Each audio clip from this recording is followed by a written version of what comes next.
ശിവഭഗവാന്റെ ഭയപ്പെടുത്തുന്ന അവതാരത്തെക്കുറിച്ച് അറിയാമോ? പ്രമുഖനായ ദക്ഷ പ്രജാപതി പരമശിവനോട് അഗാധമായ ഭക്തിയുള്ള സതിയുടെ പിതാവായിരുന്നു.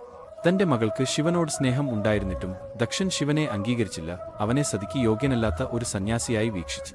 എന്നിരുന്നാലും സതിയും ശിവനും വിവാഹിതരായി.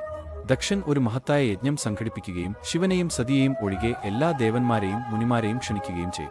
ഇതറിഞ്ഞ് സതിക്ക് ഒരുപാട് വിഷമമായി. ഇതിനെക്കുറിച്ച് ചോദിക്കുവാനായി ചെന്ന സതിയെ ദക്ഷൻ അതിഥികൾക്ക് മുന്നിൽ അപമാനിക്കുകയും ശിവനെ കളിയാക്കുകയും ചെയ്തു. ഇതിൽ മനം നൊന്ത സതി ആ യാഗ അഗ്നിയിൽ ഇല്ലാതെയായി.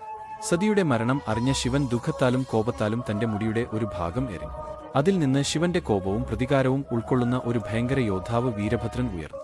വീരഭദ്രൻ യാഗം നടക്കുന്നിടത്തം എത്തി എല്ലാം നശിപ്പിച്ച് ശിവനോടുള്ള അനാദരവിനും സതിയുടെ മരണത്തിന് കാരണമായതിനുമുള്ള പ്രതികാരമായി വീരഭദ്രൻ ദക്ഷനെ നേരിടുകയും ഒടുവിൽ വീരഭദ്രൻ ദക്ഷന്റെ തല വെട്ടിയെടുത്തു.